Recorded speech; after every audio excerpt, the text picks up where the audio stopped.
হাজার হাজার ভক্ত সমাগমে পালিত হল ঠাকুরবাড়ির প্রভু জগন্নাথ দেবের রথযাত্রা।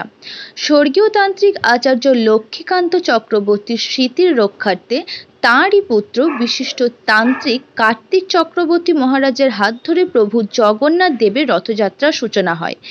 দেখতে দেখতে ঠাকুরবাড়ির রথযাত্রার চতুর্থ বর্ষে পদার্পণ করল। এই দিন স্থানীয় পঞ্চনন্দতলা সুলঙ্গরি উদয় সংঘ মাঠ থেকে প্রভু জগন্নাথ দেবের রথযাত্রার সূচনা হয়। এই রথযাত্রাকে কেন্দ্র করে ঠাকুরবাড়ির আশেপাশে 7 দিন ধরে মেলা বসে।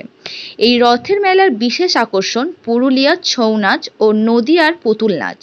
তান্ত্রিক মহারাজ কার্তিক চক্রবর্তী বলেন, প্রভু জগন্নাথ দেবের রথযাত্রাকে কেন্দ্র করে দূর দূরান্ত থেকে হাজার হাজার ভক্ত যেমন এখানে আসেন, তেমনি প্রতিটি ভক্ত ঠাকুরবাড়ি থেকে প্রসাদও গ্রহণ করেন। কি করে সম্ভব? এটা সবই তো মায়ের আশীর্বাদ, আর বাবা মা ছিলেন, তারা আশীর্বাদ করে গেছেন। তারা কর্মযোগ্য একটু শুরু করেছিলেন, প্রথমে মা ছিলেন আমার, তাকে নিয়ে আজকে এখানে এসে কেমন লাগছে?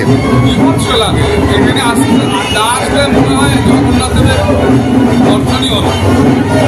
এখানে আমরা প্রত্যেক বছর আসি, প্রত্যেক বছর দেখি, দর্শন করি, সবাই খায়। আমরা খুব খুশি এটা হয়।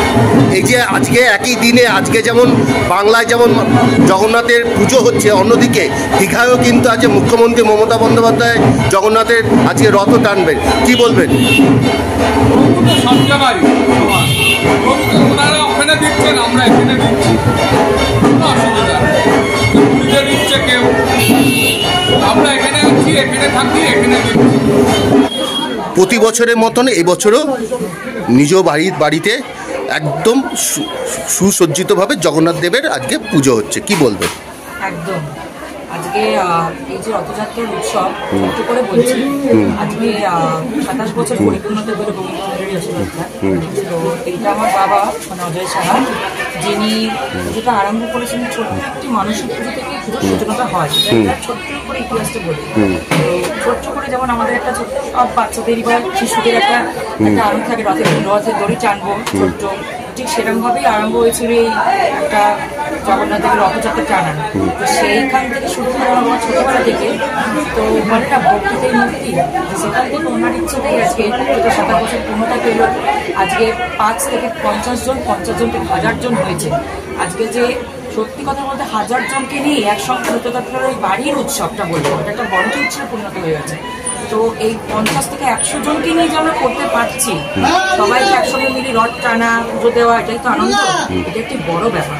ঠিক আছে, জয় জগন্নাথ, জয় জগন্নাথ মায়ের জয়, জয় কৃষ্ণ সুন্দরী মায়ের জয়। তোমার নামটা বলো? আমার নাম অরিজিৎ সিনহা, বাড়ি বলছি। তোমার নামটা? আমার নাম অর্ণিক সিনহা। কেমন লাগছে আজকে? অবশ্যই সবারই ভালো লাগছে। আর তো শুধু হয়তো এটা আমাদের জন্য বাড়ি পুজো হতে পারে, কিন্তু এত যে লোক সবাই এটা দমদমের বুকে একটা অভিনব প্রয়াস, সেই প্রয়াসটা কতটা আজকে কার্যকরী? আমাদের পাশে থেকে আমরা রাস্তায় নামি, আমাদের নেত্রী মমতা বন্দ্যোপাধ্যায় আপনারা জানেন যে দীঘায় জগন্নাথ মন্দির করার পর বাংলায় জগন্নাথ দেবের ভক্ত বেড়ে গেছে। আমরা সেই হিসেবে আমরা আমাদের ওয়ার্ডে একটা মন্দির করেছি। আজকে যাতে ভক্তরা এখানে পুজো দিতে পারে, রথ দর্শন করতে পারে, তার ব্যবস্থা আমরা করলাম। এবং নাগেরবাজার রোডেও আমাদের দীর্ঘ 200 বছরের একটা পুরোনো রথ আছে, কিন্তু অনেকেই বয়স্করা এখানে যেতে পারেন না, তার জন্য এখানে আমার ব্যবস্থা করা। এই যে আজকে আপনারা এখানে দেখা গেছে একটা প্রতিযোগিতা হচ্ছে, এই যে ছোট ছোট শিশুরা যারা ছোটবেলা, প্রতি বছরের মতন এবছরও আপনারা প্রভু জগন্নাথের পুজোয় নিয়োজিত হয়েছেন। 27তম বর্ষে পদার্পণ হচ্ছে আজকে গোবিন্দ ভবনে, কি বলবেন? এই নিয়ে 27 বছর জয় জগন্নাথ, 27 বছর পূর্ণ হলো আমাদের। তা এই দীর্ঘদিন ধরে আমাদের এই অনুষ্ঠান পাড়া প্রতিবাসীকে নিয়ে আমাদের হচ্ছে, এবং আত্মীয় সবাইকে নিয়ে আমাদের এই অনুষ্ঠানে সমবেত হয়ে আমরা একটা আনন্দ উপভোগ করি। এই অনুষ্ঠানের জন্য আমরা সবাই থাকি এই দিনকে। আর এই পুজোটা ছোটোবেলা থেকে আমার ছোটোবেলা থেকে হয়ে আসছে, করছি আমি, সেখান থেকে আজকে এই প্রতিষ্ঠিত হয়েছে। আর সবার সহযোগিতা আজকে এই জায়গায়। আর মন্ত্রী সুজিত ঘোষ, সুজিত দা। জয় জগন্নাথ, জয় জগন্নাথ, জয় জগন্নাথ। আমি কার্তিক চক্রবর্তী, সুরঙ্গবাড়ি পঞ্চমতলা ঠাকুরবাড়ির পক্ষ থেকে সকল গ্রামবাসীবৃন্দ এবং ভক্তবৃন্দ জানাচ্ছি শুভ রথযাত্রা উপলক্ষে সাদর আমন্ত্রণ এবং ভক্তবৃন্দ জানাচ্ছি সাদর আমন্ত্রণ।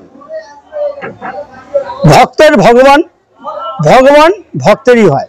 আর ভক্ত যদি ডাকে ভগবানকে, ভগবান কোনো দাঁড়িয়ে থাকতে পারবে না, তার আসন টলবে। ভগবানকে আসতেই হবে ভক্তের কাছে। তাই বলছি আজ সারাদিন অনুষ্ঠান হবে। 5টার সময় রথযাত্রা, রথ বেরোবে, মানে জগন্নাথ, বলরাম, সুভদ্রা নিজ গৃহতে বার হবে, ওই মাসি বাড়ির উদ্দেশ্যে যাত্রা করবে, সেটাই রথযাত্রা। সেই রথযাত্রা উপলক্ষে 5টার সময় রথ বেরোবে। তারপরে ছৌ নৃত্য আছে, মানে ছৌ নৃত্য সুদূর পুরুলিয়া থেকে ছৌ নৃত্য। এই রথ আমার একার নয়, জনসাধারণের রথ। আমি উদ্যোক্তা আমি হতে পারি, কিন্তু রথ সবাই আসুন, রথের দড়ি টানুন, রথে যোগদান করুন, আমাকে ধন্য করুন, রথের দড়ি টেনে নিজেকে ধন্য করুন। বলুন। কিডনির সমস্যায় ভুগছেন, মানে kidney stone, renal stone, prostate সমস্যা, প্রস্রাব কম হওয়া, পা ফুলে যাওয়া, প্রস্রাবের সাথে রক্ত পড়া ইত্যাদি? আর চিন্তা নেই, চেন্নাই থেকেই দুর্গাপুরে আসছেন ডক্টর অরুণ কুমার বালাকৃষ্ণন 13 এবং 14 জুন, যিনি অলরেডি 40 বছরের অভিজ্ঞতা সম্পন্ন। শুধু তাই না, ডক্টর নবীনাথ মোহনজিও আসছেন। আপনারা যে কোনো সমস্যার জন্য আজই যোগাযোগ করুন স্ক্রিনে দেওয়া নাম্বারে, অথবা চলে আসুন ওম ডায়াগনস্টিক সেন্টারে, যেটা আছে Durgapur city centre, Bengal Ambuja housing কমপ্লেক্সে। এখানে প্রত্যেক মাসেই ডক্টর অরুণ কুমার বালাকৃষ্ণন এসে থাকেন। তবে এই জুন মাসের জন্য আপনারা আজই ফোন করে নাম নথিভুক্ত করে নিন।